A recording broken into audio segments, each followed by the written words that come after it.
الحمدللہ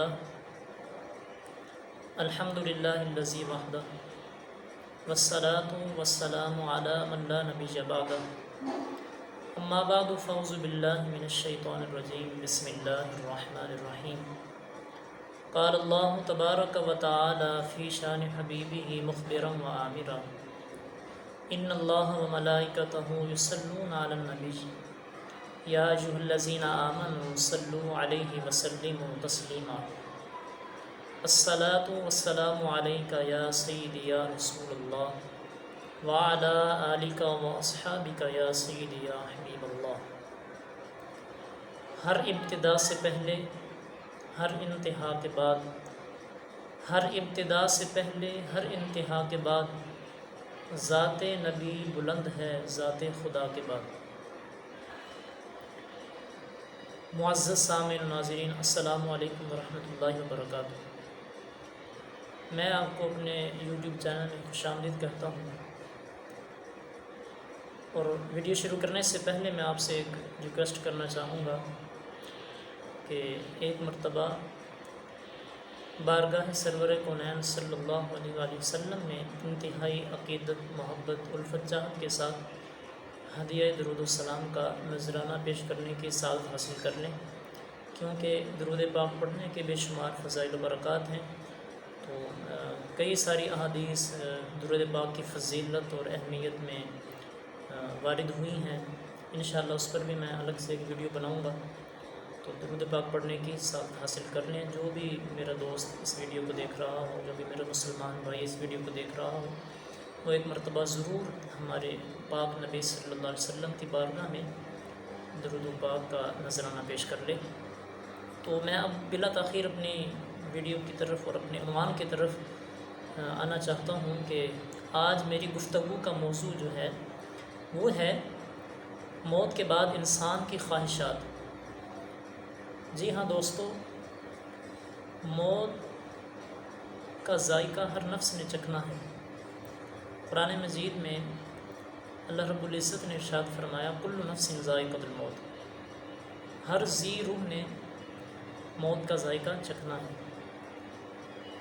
تو موت کے بعد کچھ ایسی خواہشات ہیں جو انسان موت کے بعد کرتا ہے، مگر آپ اس بات سے بخوبی واقف ہیں کہ جب انسان کو موت آ جاتی ہے تو پھر اعمال کا سلسلہ منقطع ہو جاتا ہے، یعنی موت آ جانے کے بعد انسان کی کوئی بھی تمنا، کوئی بھی آرزو، کوئی بھی خواہش پوری نہیں کی جاتی، کیونکہ خواہشات کو پورا کرنا، تمناؤں کو پورا کرنا، یہ ہم اپنی زندگیوں کے اندر رہ کر کر سکتے ہیں، یعنی یہ جب تک ہماری سانس چل رہی ہے، یہ اس سانس چلنے کے دورانیے میں ہم اپنی جتنی بھی خواہشات ہیں جو کہ جائز ہوں، ہم ان کو پورا کر سکتے ہیں۔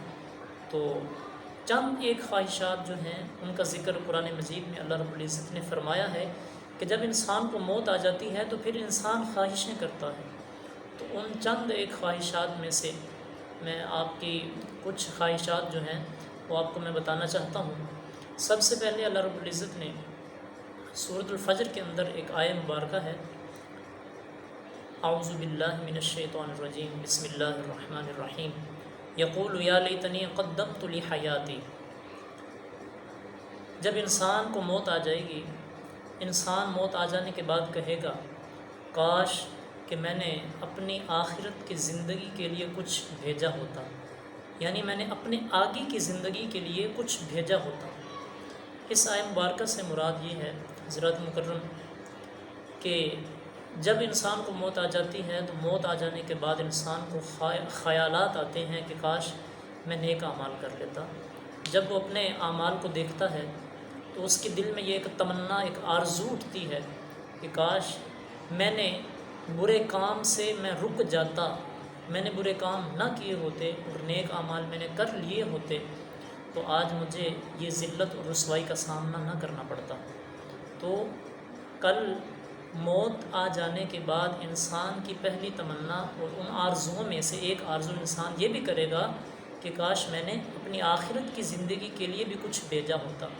تو تو کچھ ایسے کچھ ایسے کام بھی ہیں جن کا ثواب انسان کو جو ہے موت کے بعد بھی ملتا رہتا ہے. تو اس حوالے سے بھی میں ایک تفصیلی ویڈیو اس پر بھی بناؤں گا انشاءاللہ عز و جل، کہ جب انسان کوئی دنیا کے اندر ایسا کام کر کے چلا جائے کہ جس کا ثواب اسے موت کے بعد بھی ملتا رہے. لیکن میری آج کی جو ویڈیو ہے، اس کا ٹاپک جو ہے وہ صرف اتنا ہے کہ انسان کی موت کے بعد خواہشات. ان میں سے ایک خواہش یہ ہے، سورۃ الفجر کے اندر اس خواہش کا اللہ رب العزت نے تذکرہ فرمایا.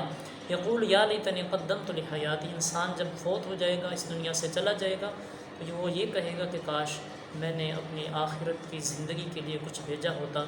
مگر افسوس کہ موت آ جانے کے بعد وہ کوئی بھی نیک کام نہیں کر سکے گا. اگر وہ یہ چاہے کہ اللہ رب العزت مجھے ایک موقع اور دے دے، مجھے ایک مرتبہ اور زندگی عطا فرمائے، تو میں پھر 1000 سال بھی، اگر مجھے اللہ رب العزت دوبارہ زندگی عطا کرے تو میں ایک لمحہ کے لیے بھی سجدے سے سر نہ اٹھاؤں گا. تو ایسا ممکن نہیں ہوگا. کیوں کہ یہ جو زندگی ہے وہ صرف ایک بار ملنی ہے. اس کے بعد آخرت کی زندگی شروع ہو جائے گی، جو کہ نہ ختم ہونے والی زندگی ہے. یہ جو دنیاوی زندگی ہے یہ فانی زندگی ہے، یہ مختصر سی زندگی ہے. مگر افسوس انسان جو ہے اس کو ہی سب کچھ سمجھ بیٹھا ہے، اور اسی دنیاوی اور فانی زندگی کو وہ جو ہے ابدی زندگی سمجھ کر وہ صرف اور صرف دنیا کے پیچھے لگ چکا اور دنیا کی طرف دوڑتا چلا جا رہا ہے. صبح سے شام تک وہ صرف اور صرف دنیا کے پیچھے ہی لگ رہا ہے اور دوڑتا چلا جا رہا ہے. آخرت کی فکر نہیں ہے انسان کو. مگر جب فوت ہو جائے گا، جب اسے موت آ جائے گی، تو پھر وہ تمنا کرے گا کاش میں نے اپنی آخرت کے لیے بھی کچھ آگے بھیجا ہوتا. تو دوسری ایک خواہش جو انسان موت آ جانے کے بعد کرے گا، اس کا ذکر اللہ رب العزت نے سورۃ الحاقہ میں بیان فرمایا ہے کہ اعوذ باللہ من الشیطان الرجیم، بسم اللہ الرحمن الرحیم، یا لیتنی لم اوت کتابیہ. ارشاد فرمایا کہ جب انسان کو موت آ جائے گی تو وہ کہے گا کہ کاش مجھے نامہ اعمال نہ دیا جاتا. جی ہاں دوستو، جس طرح کہ آپ سب اس بات سے بخوبی واقف ہیں کہ آخرت میں کل بروز قیامت کچھ لوگ ایسے ہوں گے کہ جن کو نامہ اعمال ان کا دائیں ہاتھ میں دیا جائے گا، اور کچھ لوگ ایسے ہوں گے جن کو ان کا نامہ اعمال بائیں ہاتھ میں دیا جائے گا.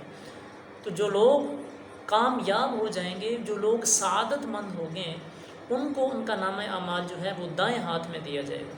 اور جو لوگ اس وقت پچھتاوے میں ہوں گے اور اپنے گناہوں کے سبب ان کو جو ہے وہ نامہ اعمال جب ان کے بائیں ہاتھ میں دیا جائے گا، تو وہ تب یہ کہیں گے کہ کاش ہمیں نامہ اعمال نہ دیا جاتا. اور اس دن کی جو ذلت اور رسوائی ہے، ذلت اور رسوائی ہمیں نہ دیکھنا پڑتی، جو کہ ہمیں آج دیکھنا پڑ رہی ہے. اور وہ یہ بھی کہیں گے کہ کاش دنیا کی زندگی ہی، دنیا کے اندر جو ہمیں موت آئی ہے، وہ اتنی موت جو ہے وہ ہمیشہ کے لیے ہوتی اور ہمیں حساب و کتاب کے دن کے لیے نہ اٹھایا جاتا، تاکہ ہم اس اپنے برے اعمال کو نہ دیکھتے. تو یہ انسان کی ایک خواہش ہے. مگر حضرات مکرم، یہ دنیاوی زندگی ہے. اس دنیا کی زندگی کے اندر ہم جتنی بھی نیکیاں کرنا چاہیں کر سکتے ہیں، مگر جب موت آ جائے گی تو پھر ہمیں کسی قسم کی نیکی کا موقع نہیں دیا جائے گا. ایک اور مقام پر اللہ رب العزت نے ارشاد فرمایا، یا ویلتا لیتنی لم اتخذ فلانا خلیلا. فرمایا کاش کہ میں فلاں کو دوست نہ بناتا. جی ہاں میرے دوستو، حضرات مکرم، اس دنیا کے اندر کچھ لوگ ہمارے ایسے بھی دوست ہوتے ہیں جو وہ خود بھی برے ہوتے ہیں اور ہمیں برائی کی طرف بھی لگاتے ہیں. تو اسلام میں برے دوستوں کی صحبت سے ہمیں روکا گیا ہے. کیوں کہ برے دوستوں کی صحبت سے ہمیں اس لیے روکا گیا کہ آخرت کے اندر جس کا جو ہے انجام، برے شخص کا جو انجام ہوتا ہے، تو جو بندہ اس کا جو دوست ہوتا ہے اس کا بھی انجام ویسا ہی ہوتا ہے. اس حوالے سے میں ایک حدیث پاک آپ کی سماعتوں کی نظر کرنا چاہوں گا. جامع الصغیر کی حدیث ہے. حضرت انس بن مالک رضی اللہ تعالیٰ عنہ اس حدیث پاک کے راوی ہیں.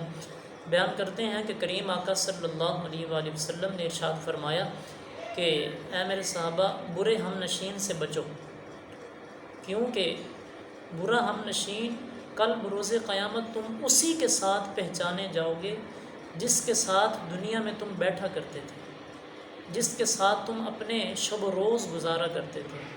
حضرات عزیز وقار، آج ہمیں اس بات پر غور و فکر کرنا چاہیے، غور و فکر کرنی چاہیے کہ ہم جو ہمارے دوست ہیں، کیا وہ اچھے دوست ہیں؟ یا جو ہماری آج کل کی جو صحبت ہے کیا وہ اچھی ہے یا بری ہے۔ اگر ہماری صحبت بری ہے تو ہمیں اس حدیث پاک کو فالو کرنا ہوگا کہ حضور علیہ الصلوۃ والسلام نے ہمیں بری صحبت سے منع فرمایا ہے کہ برے دوست نہیں بنانے بلکہ اچھے دوست بنانے ہیں۔ اس حوالے سے یعنی کہ اچھی صحبت اختیار کرنے کے حوالے سے یا اچھے دوست بنانے کے حوالے سے بھی ایک حدیث پاک حضرت امام حسن مجتبیٰ علیہ السلام، حضرت امام حسن علیہ السلام رضی اللہ تعالیٰ عنہ ایک روایت بیان کرتے ہیں کہ کریم آقا صلی اللہ علیہ وآلہ وسلم نے ارشاد فرمایا کہ تم اچھے دوست بناؤ، کیونکہ بلکہ صحابہ نے پوچھا یا رسول اللہ صلی اللہ علیہ وسلم اچھا ساتھی کون ہے، یعنی صحابہ عرض کرتے ہیں یا رسول اللہ اچھا ساتھی کون ہے، یعنی ہم اگر دوست بنانا چاہیں تو کس کو ہم دوست بنا سکتے ہیں؟ تو کریم آقا صلی اللہ علیہ وآلہ وسلم نے ارشاد فرمایا کہ تم ایسے لوگوں کو دوست بناؤ کہ جب تم خدا کو یاد کرو تو وہ تمہاری مدد کریں اس کام میں، یعنی جب تم کوئی نیک کام کرنے لگو تو اس نیک کام کرنے میں وہ تمہاری مدد کریں، اور جب تم خدا کو بھول بیٹھو تو وہ تمہیں یاد دلائیں، وہ تمہیں خدا کی یاد دلائیں، یعنی جب تم برائی کی طرف جانے لگو تو وہ تمہیں کہیں کہ بھائی یہ برائی نہ کرو کیونکہ اللہ تمہیں دیکھ رہا ہے۔ حضرات مکرم، یہ چند ایک خواہشات، چند ایک آرزوئیں ہیں جن کو انسان موت کے بعد کرے گا، مگر اس وقت کسی قسم کی آرزو یا تمنا انسان کی پوری نہیں کی جائے گی۔ آج ہمارے پاس وقت ہے تو جتنا ہو سکے ہم آخرت کے لیے جو ہے وہ سامان کر لیں، یعنی آخرت کے لیے ہم نیک اعمال کر لیں تاکہ ہمیں کل بروز قیامت ذلت اور رسوائی کا سامنا نہ کرنا پڑے۔ دعا ہے اللہ کریم ہم سب کو دین متین پڑھ کر سمجھ کر عمل پیرا ہونے کی توفیق عطا فرمائے۔ آمین۔ وآخر دعوانا الحمدللہ رب العالمین۔